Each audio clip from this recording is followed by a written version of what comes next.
with this video, I'd like to share techniques I've developed for making a booklet for keeping my notes. This is for reloading.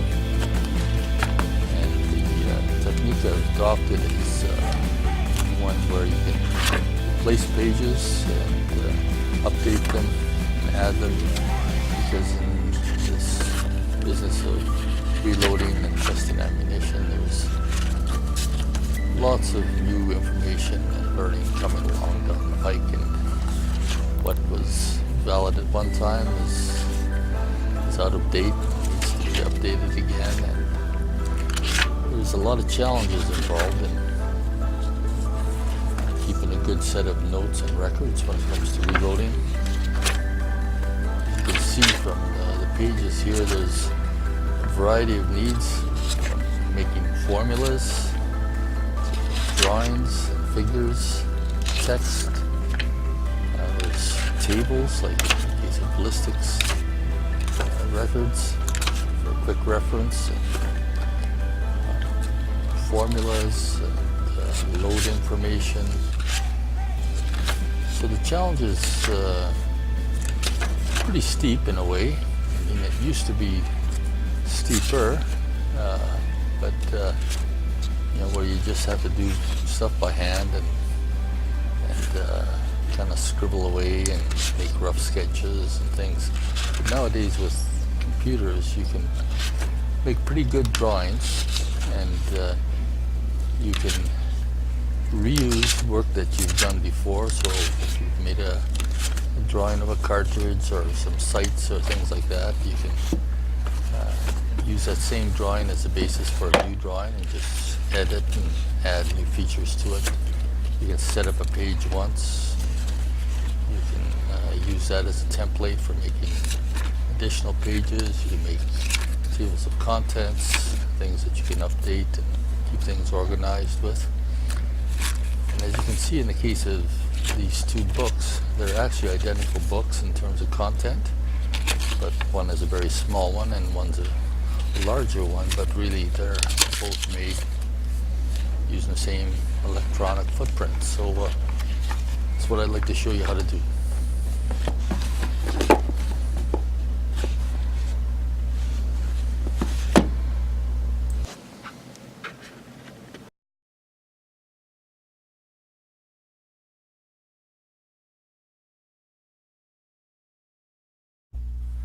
This portion of the video, I'd like to introduce to you the software requirements for producing your own reloading notes. Software as well as hardware, because I think what you should consider is having access to your own printer. A lot of stuff that you produce with your software is going to perhaps need a little tweaking. You make a mistake, and if you're using a printer at work or something like that, you have to run back and forth. It's not going to work too well. It can still be done, but if you have your own printer, preferably a laser printer, that'll get you the furthest ahead. In terms of software, what I'm going to go through is the stuff that I found pretty well essential to use. I don't want to spend a lot of money, I really didn't. But to start off with, I'm going to just show you the one piece of software that really I just couldn't get around not buying. All the other stuff you can get for free. So what we're looking at here right now is we're looking at Microsoft Office Home and Student Edition. See that big price tag there? Canadian $169. Ouch. You know, maybe if you gotta pay it, you gotta pay it. But in my case, and I think probably in a lot of people's cases, you can get this a lot cheaper too. Student editions come way cheaper, and a lot of companies have special agreements with Microsoft because they use so much of Microsoft software in their own environment that you get reduced deals through your company as well. That's what I was able to do. And in my case, if I recall right, I think the total cost of this Microsoft Office suite was right around $35, something like that. So that's actually, it's not too bad.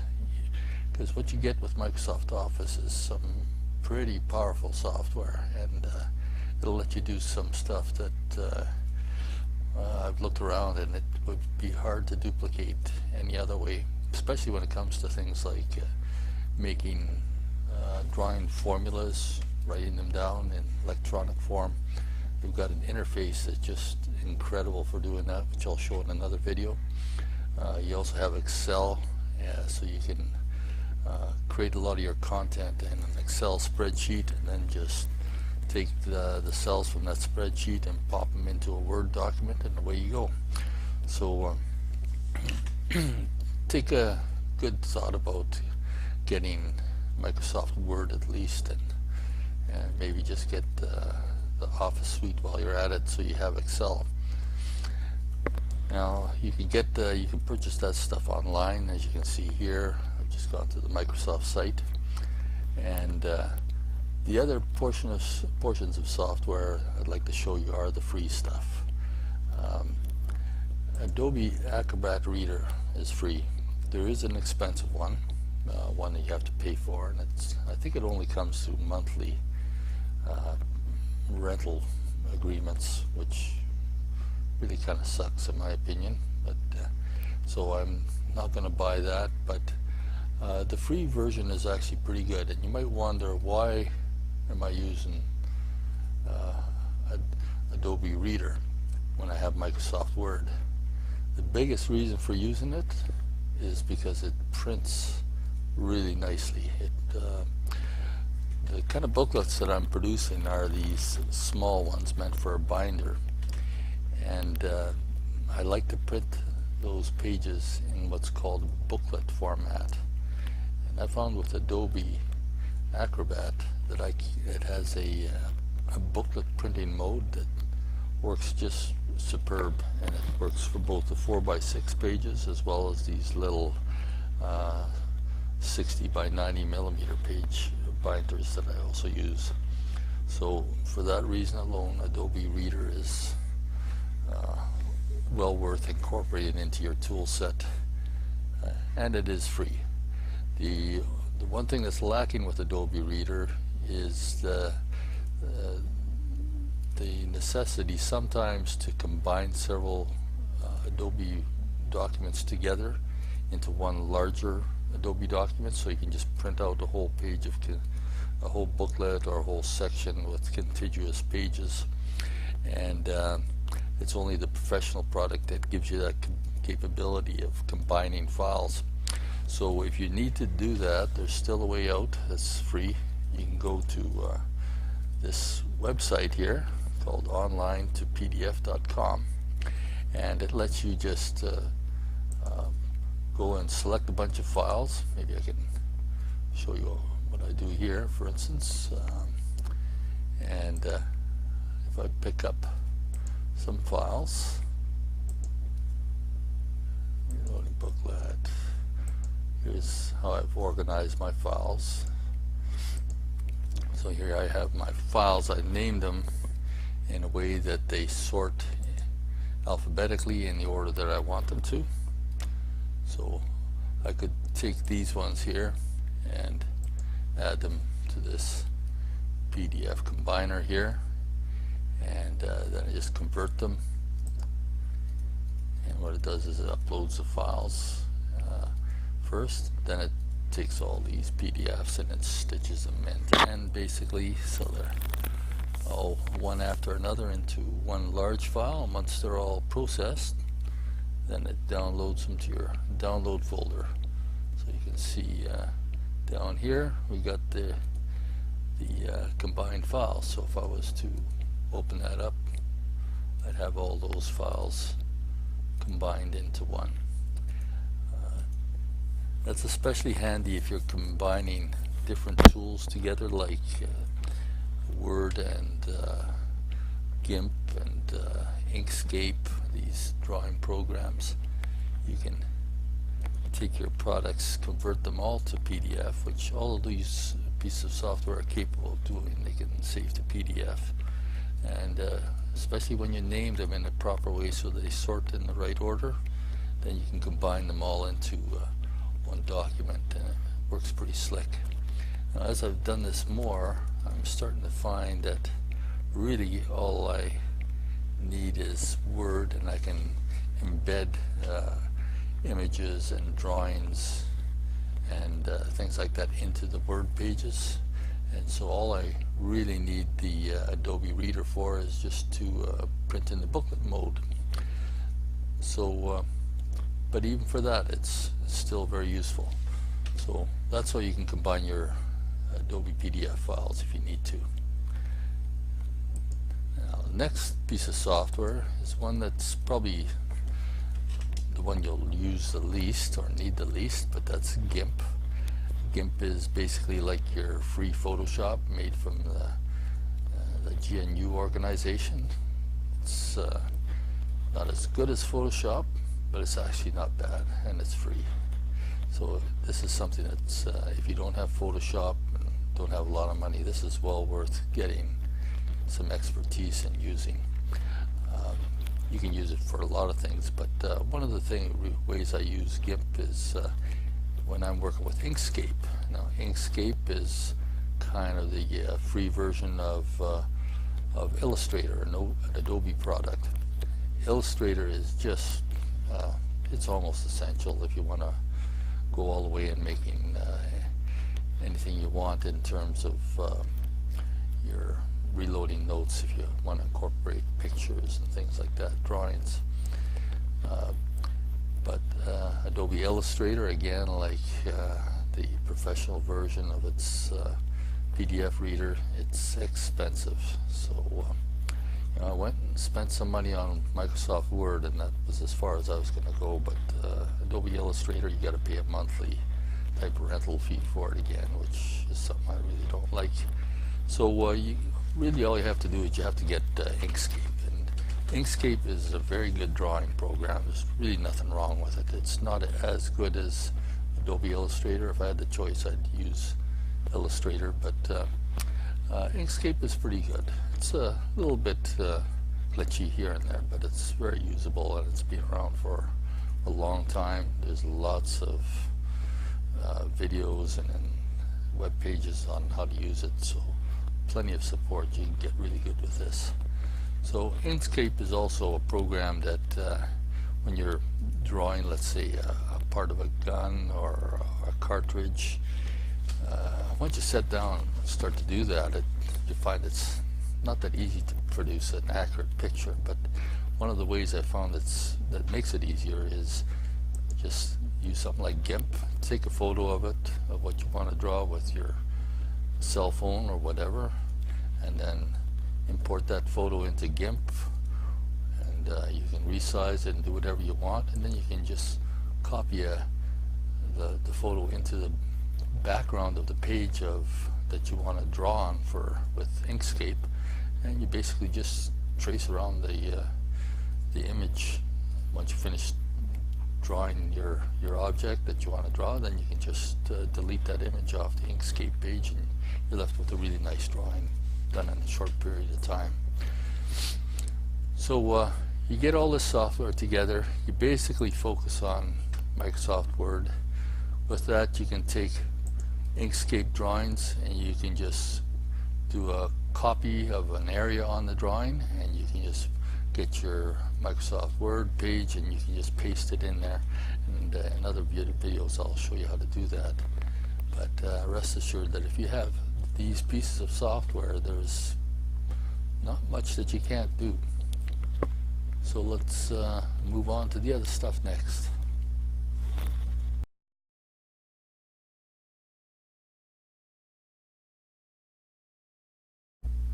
The foundation for producing notes that you can keep in these little binders is the use of Microsoft Word. It's a very powerful piece of software, as we'll find out in future videos that deal with this in more detail. But for now, I'd like to show you the basic page setup that you'll need. What I'm going to show you is two types of page setup. One is suited for the two-ring binder shown in this photo here with some sample pages around it. This is a 4x6 recipe card size binder, but they're very hard to find, these binders. The copy of Word running on the right hand side, I'm going to configure that for a different size binder that's a little bit easier to get your hands on. It's I've seen it sold in Staples stores. It's a very small binder, but it does work. It prints out very small, but if you have reasonably good eyes, you can still read your notes when you store them in a binder of that size.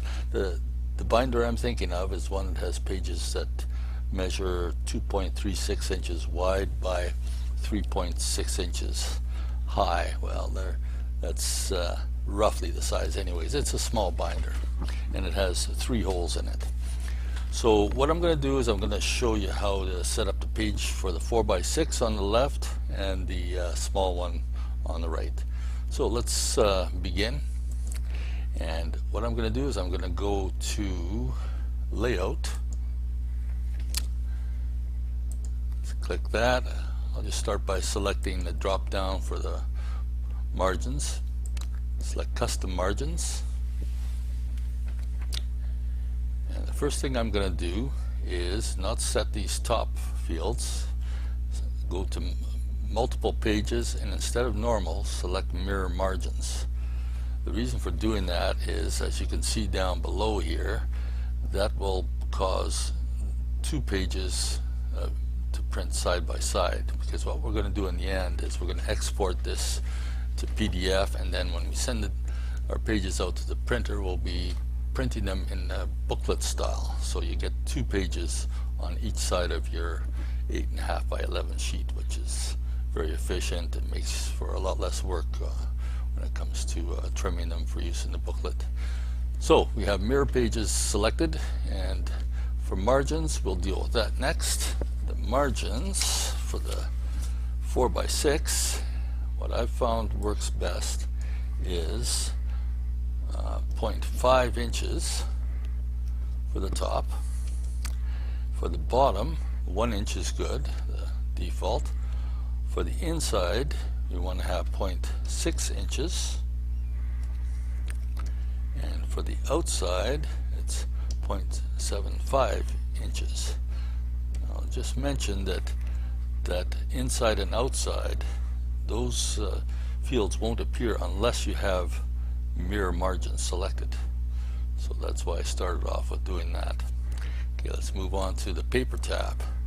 We don't want 8.5 by 11. This is going to be for a 4x6 page, so we happen to have in Word, we have a 4x6 selection, so that presets that for us. Then in the layout, what we want to do is we want to adjust the header and footer, and what I've found to be the best for the header is 0.2 inches, and from the edge for the footer it is 0.1 inch. Let me just make sure here. Yeah, that's what we want, is 0.1 inch for the footer. Stick with vertical alignment top, and we're good. Click OK on that. Now what we can also do is we can pop in headers and footers. Now for that, you go to the Insert tab, and we should have header there. So I'm going to select just a blank header. You can do this whatever way you like, but for instance, this is the header.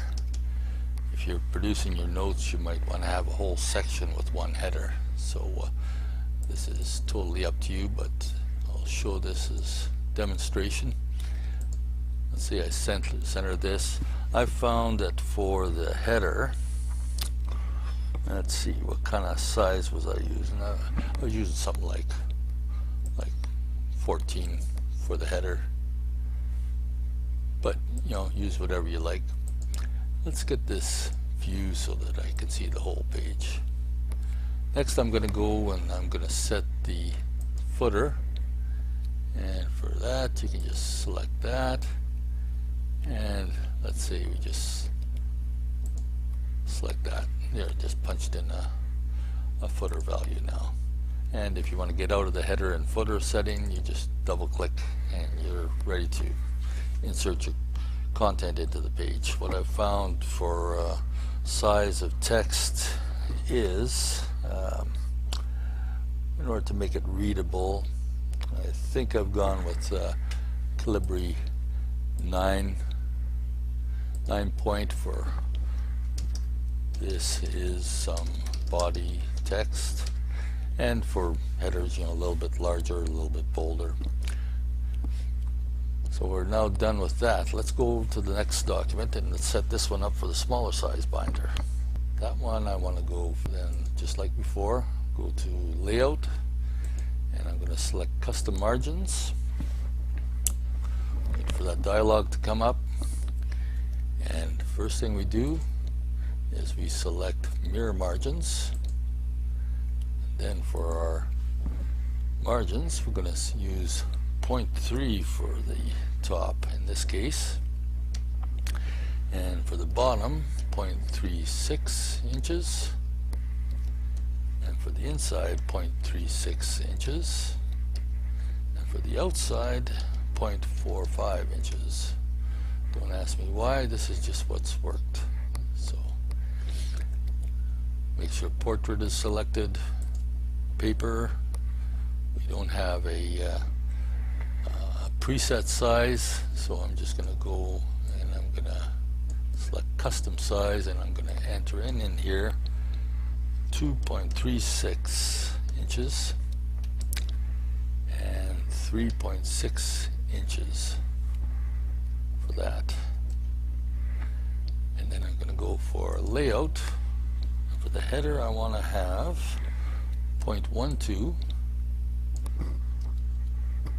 and for the footer I want to have 0.06.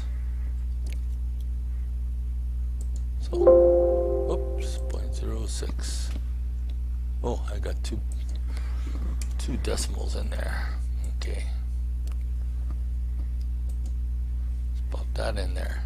So now we can go to insert our headers and footers.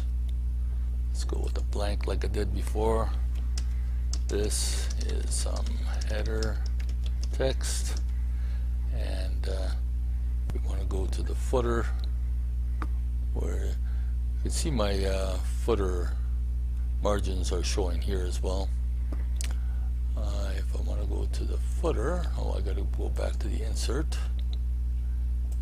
and I can go select myself, I think it's the banded, there we go, and then we can go to home and adjust the size of that. That's a little bit on the large size. Go with a 9, actually we can go smaller than that, 8, let's see here. If you want to get to your footers, you can just select it like that. I guess I didn't really have it selected. So go with 8. And then for this one here, we can go, well, 11 is not bad. You can make it bold if you want. And for the body text, if we want to, for body text, what I've found seems to work about right is 5 point. So put punch 5 in there and show you an example.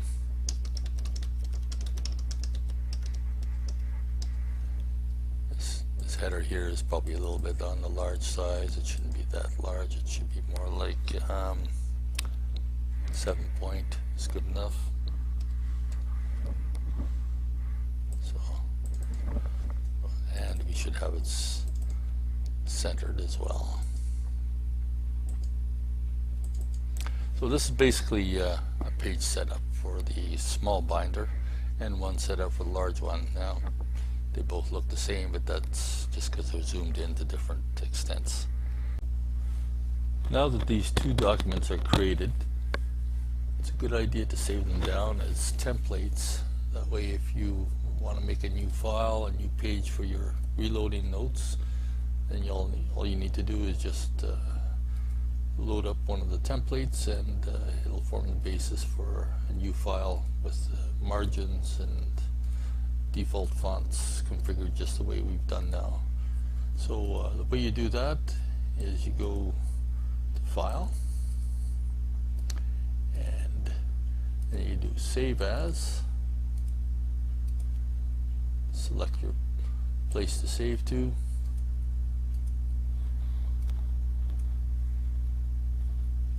and then in your Save As Type drop down, select Word Template .x it would be, and then you save it.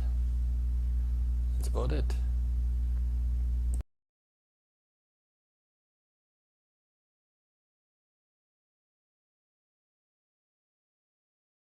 In this video, I'm going to show you how you can take your pages that you've printed out on 8.5 by 11 paper and use a cardboard template in order to trim them in the easiest way possible, both to cut them to size and also to set them up with a hole punch. This is a template that I use. You can pause on this later if you need to. It shows the dimensions that if you make a template to that size, you can draw your lines out onto the paper using it, and those will be your cutting guide lines. You can see I'm just tracing the inside of that rectangle, and I'm doing it also on the other half of the page. I've also gone along that long side. You'll see why that was done. I want to cut that long side off just to make the paper the right size, so that when I fit it into the two-hole punch, that I can put it against its bottom bracket and have the two holes lined up to punch through right where I want them to. So we'll start off by cutting off that long side.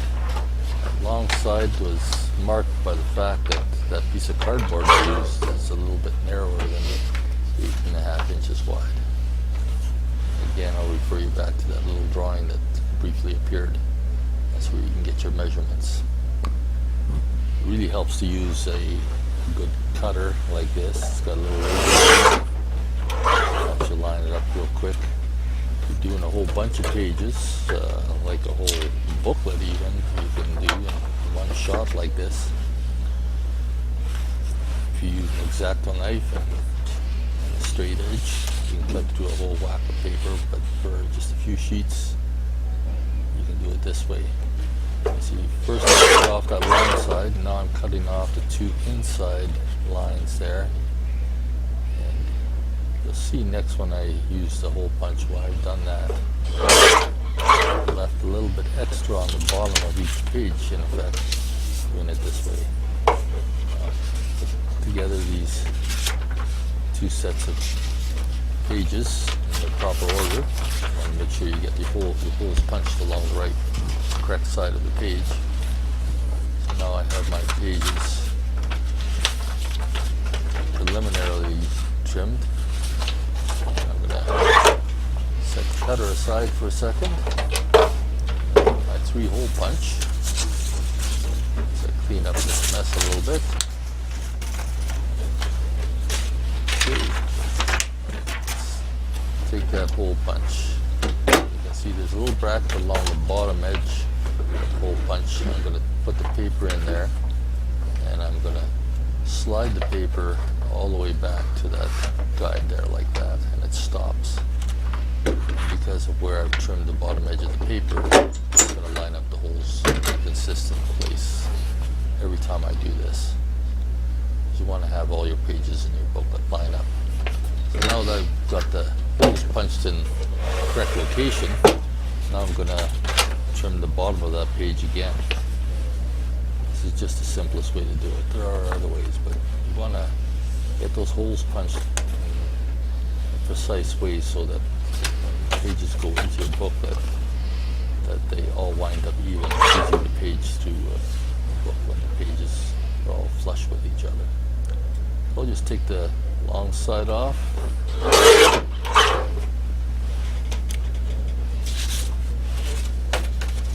Again, having a good cutter is nice.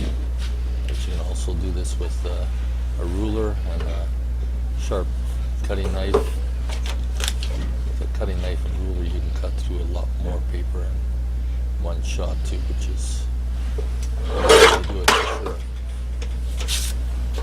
Now I'm going to cut that extra little bit off the bottom of the page, because I left that little bit on there before so I could line it up properly with the hole punch. Now that the hole punching is done, I don't need this piece anymore. Garbage, and I've got my pages done. I could have done 10, 20, 30, 50 pages this way in one operation actually. I've just done a few here for example. If I take the booklet, just to make it clear, so I'm not making this up, it actually does work. All these pages were done this way. I'll take those pages that I just made, pop them into the 2-ring binder. Fits in even with the other pages, so that's really what you want to do. I've added in little section dividers too.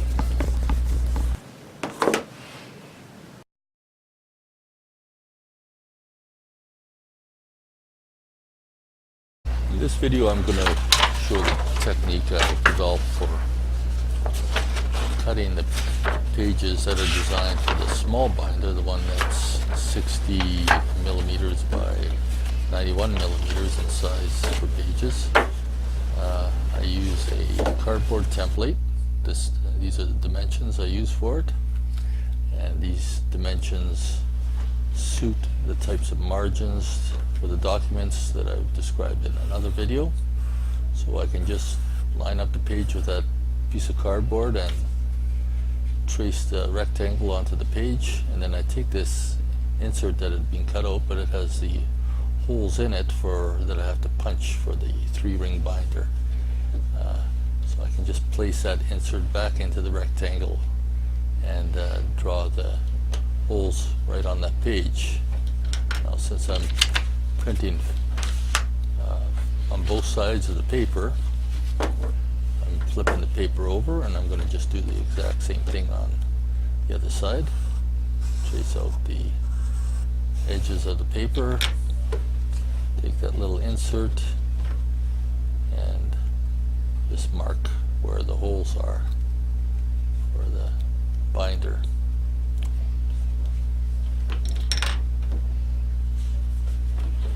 Set that template aside, and you can see the pages are nicely marked out. So the next thing we should do is cut the holes out on their markings. I like to do that first because things jump around a little bit. I can adjust. I use just a leather hole punch and a piece of wood underneath it. I do it on the floor just to keep things from jumping around too much. And you can do this on a lot of pages at a time on a pretty thick wad. These hole punches are made for going through thick leather, and they can go through lots of paper if you wanted to. I'm just doing a few pages here as an example. And the holes punched nice and cleanly this way, very accurately. Now you've got your pages prepared for cutting, and it's just a matter of trimming off along the lines that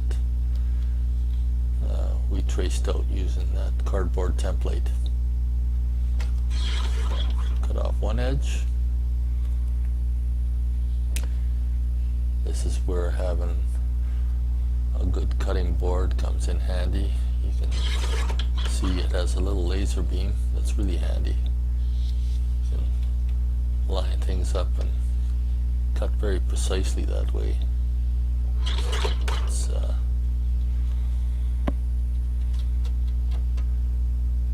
something you can do also using a straight edge and a cutting blade and a knife. You can, with a straight edge and a knife, you can cut through a lot of paper in one shot. A little bit more limited in how many sheets you can cut using a cutting board like this. But if you want to do a whole book in one swipe, you can do that using the straight edge. Line it up a little bit.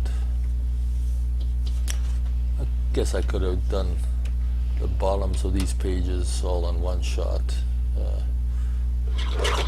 doing each set of pages separately. A little more time consuming, but you get the idea. Okay, so now I have my 2 sets of pages, and we're done basically. They all have their holes punched into them. They're really small. It fits into the little binder just fine like that, and depending on how good your eyes are, for me it's still readable. I just set the cutting board aside here for a second, and I'll show you what I mean. Here's my little booklet, which is a replication of the larger booklet I've shown in other videos. I use the same files, basically, same electronic content, and just print it out into 2 different size formats. So just place the pages. You can just replace a page or 2 or whatever, do the whole book at once. It's good for updating your information as it changes from time to time too.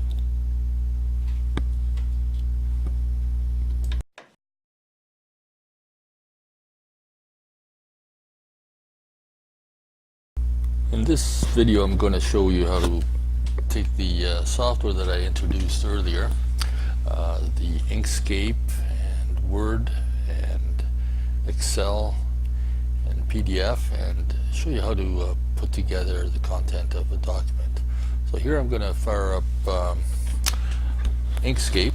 That's a vector-based editing software, and I'm going to take 2 drawings that I made, one of the case of a 44 mag and one of a bullet, 44 caliber bullet, and I'm going to put those 2 pieces together just to illustrate how you can resize and reuse elements made in Inkscape by virtue of the fact that it's vector based.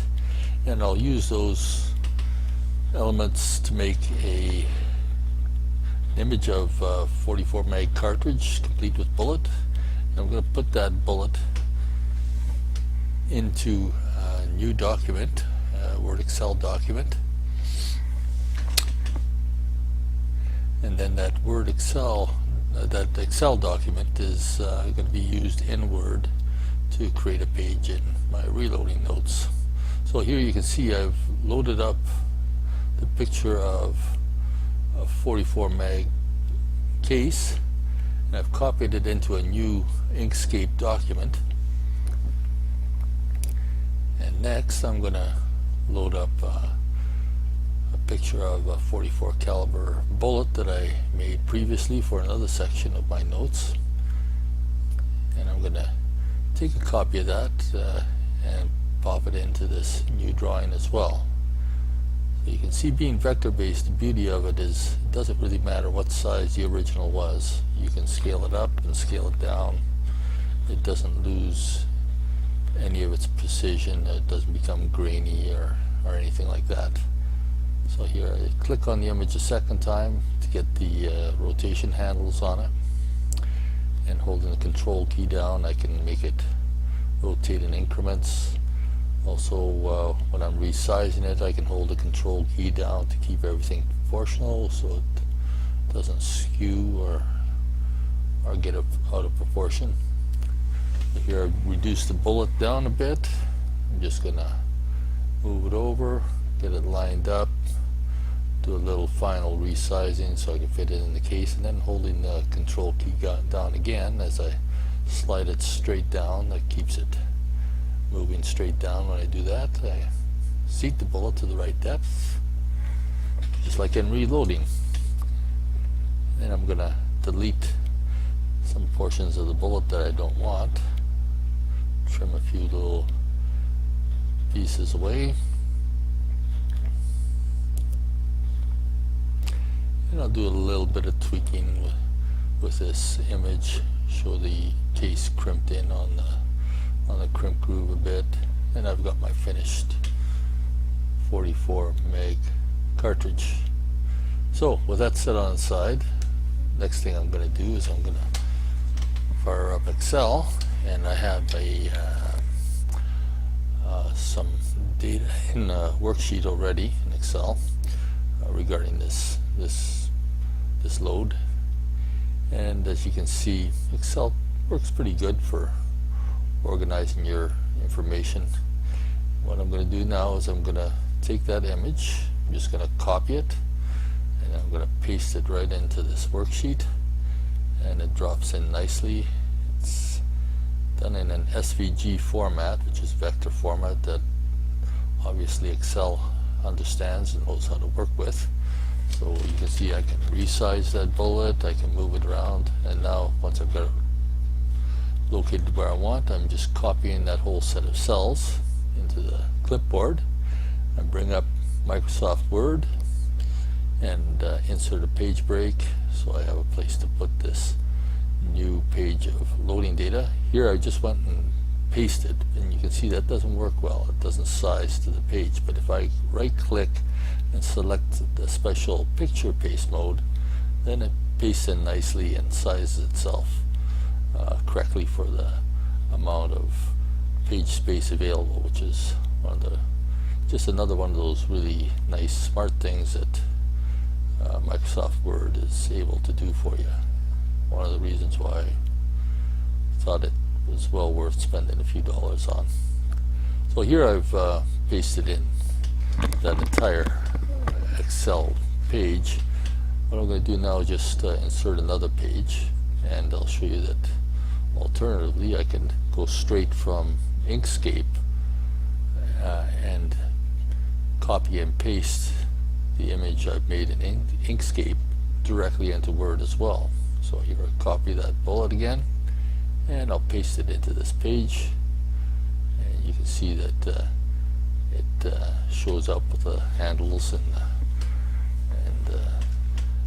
the ability to rotate it and things like that. So I'm just centering it a bit by adjusting the margins. If I want to move it down, it seems to me I have to just hit the enter key a few times, but I can also rotate that image now. And not only can I rotate it, but just like in Excel, I can stretch it, and being a vector image, it adjusts and doesn't get choppy or anything like that with resizing. So of course you wouldn't want it that big, but that's just for an example. You can also, not unexpectedly, you can just put in straight text too in Word. That's what it's really best at. And here I'm just kind of showing a little bit of example of how you would do that. You have to have a little bit of skill working with Word, of course, but it's not that hard to learn. Moving margins and adjusting font sizes, things like that. On this page I have also the header made already as per previous video, so whenever I create new pages, it inserts and increments the page number at the bottom. Everything works pretty slick. So here you can see I've added some text. I can create pages that way without images. I can create pages with images brought in from Inkscape. I can create pages with images brought in from Excel. Lots of flexibility. Another video I show you how to insert even mathematical equations using Word. It's got a lot of ability. So that's what I'm going to do, is I'm going to take this document and I'm going to save it down as a PDF. And as I explained in another video, the reason I use PDF is because it prints so nicely. Because I'm printing 2 sheets per page, actually 4 sheets if you count the fact that I'm printing double-sided on the paper, and that makes it a lot better for trimming the sheets later on using the templates, which I've also described in another video. So here I have the Word, the document saved in PDF. wait for a little bit, and Adobe PDF Reader comes up. Here you can see the reader, which you can save and you can print from. I'm going to show how you print using Adobe PDF. Let's see, print dialog comes up. Here we have the print dialog, and by default it has that size button selected, but you don't want to use that. You want to use the booklet button. And with all the margins that I've shown in previous videos and the cutting templates I've also shown, this results in a printout that will fit all that and make the trimming and creation of the pages for your booklet very simple to do. So that about does it. You just click print and you're ready to go. You can print out the whole booklet or just a page at a time.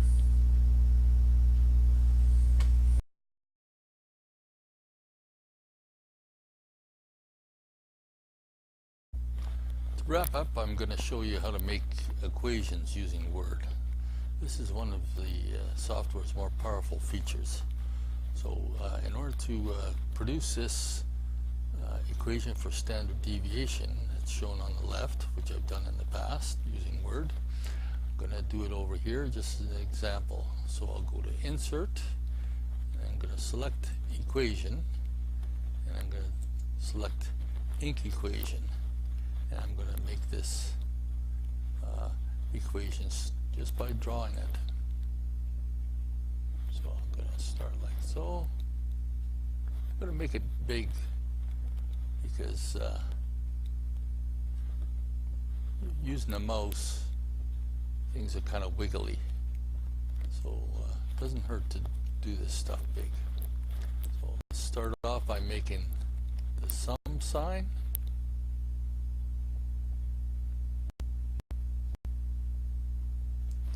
And then I'm going to make an N.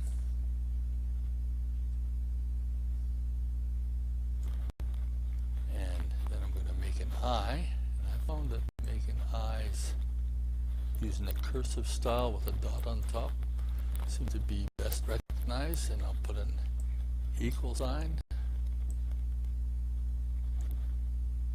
And I'm going to do a number 1.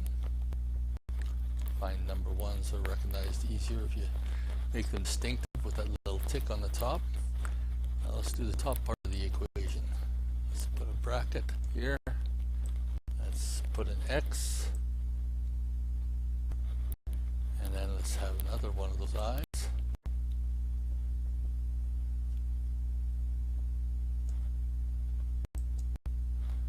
And let's put a minus, and let's have another X here with a bar on the top to show that it's average, and another bracket and a number 2, and then let's draw a line underneath it all and put N minus 1, and there we have it. You can see on the top that it's being figured out as I went along. This one here, I think I misinterpreted that as a J, so I just right click on it and I say, no, actually what I really meant was an I. So then that converts that one up there to that. And looking over the equation on the top, looks good. So click Insert. And here I have my equation. That's how you do equations using Word.